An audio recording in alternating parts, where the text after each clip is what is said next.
AITA for not stopping my husband from asking for a paternity test and leaving him after. I, 32F, have been married to my husband, Ben, 35M, for 7 years. We met in college, and we were both each other's first serious relationships. Everything in our relationship has been good up until this point. We have a 4-year-old son, Theo, and honestly, we had the kind of marriage that a lot of people envied.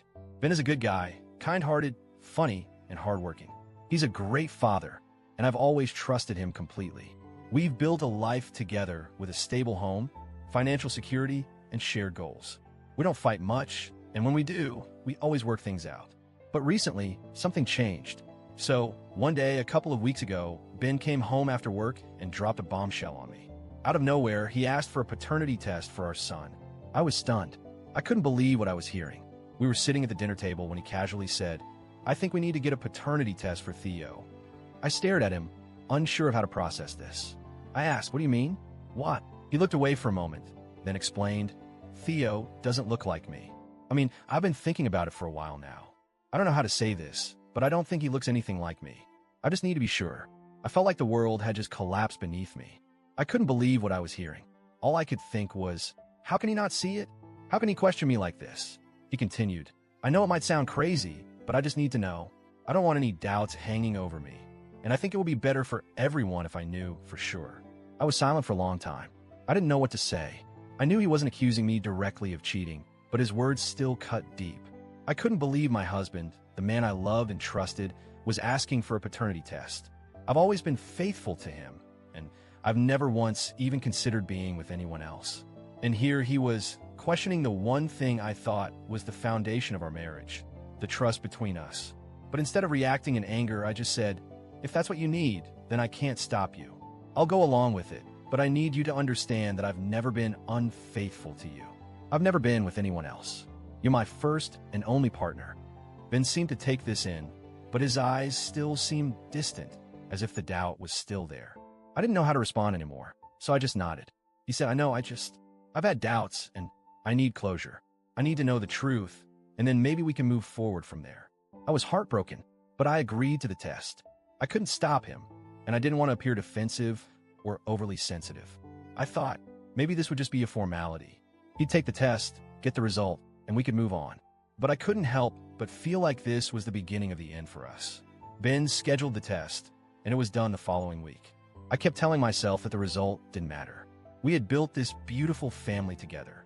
Our son was a reflection of our love, and nothing could change that. But I could feel something shifting in me. I didn't know what was going to happen, but deep down, I knew that things might never be the same again.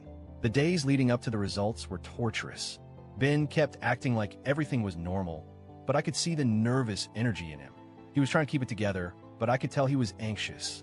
It was as if this one test would determine everything, and I hated that. I felt like I was just waiting for a bomb to drop. Then, the results came. We were sitting in the living room when he showed me the email. He didn't even say anything at first. He just handed me the phone, and there was paternity test result. Ben is the biological father of Theo. For a moment, I felt a strange mix of relief and bitterness. Relief because I knew that our son was his, as I always knew. But bitterness because this moment, which should have been a joyful confirmation, felt like a hollow victory for him. Ben looked at me, and he smiled. "Well, now I know for sure. He's mine." I didn't know how to respond. What was I supposed to say? Congratulations? I couldn't find the words. Instead, I just said, "Congrats. Now you know for sure that Theo is your son and that you've been paying for him all these years." Ben seemed taken aback. "What do you mean by that?" I looked at him, and my emotions boiled over. If you had any doubts about me or our son, then I guess that's it. You got the answer you were looking for. But if you think I would ever cheat on you, then maybe this marriage isn't worth saving. Maybe we shouldn't be together anymore. Ben's face changed. His smile faded, and he looked at me with confusion and hurt. "What are you talking about?" This was just about getting closure. Closure? I snapped, feeling the anger rise. "No, Ben, this wasn't just about getting closure. This was about you doubting me, doubting everything we've built together. This was about you thinking I'm a liar, a cheater, and I can't live like that. If you think I'm capable of that, then we shouldn't be together." He took a step forward, his voice pleading. "Come on, don't do this. I'm sorry. I didn't mean to hurt you. I just needed to know. Please, don't leave. This is just a misunderstanding." But I was already done. I couldn't stay in a marriage where the trust was shattered. When my husband, the man I loved, thought I could betray him like that. I gathered my things, packed up Theo's bag, and left. We went to a hotel, and I haven't gone back since. It's been a few days now, and Ben has been calling and texting nonstop. He keeps apologizing, saying he never meant to hurt me. He says he was just trying to be sure and that I should have stopped him from taking the test if it bothered me so much. He even accused me of being a bratty child and ruining everything. But I don't think I'm the one ruining everything. I didn't ask him to question me. I didn't ask for any of this. He's the one who decided that our son's paternity needed to be tested, and now that the results came back, he's acting like I'm the one who overreacted. I've been debating whether to give him another chance. I've thought about it a lot, but every time I think about it, I remember how it felt when he asked for the test.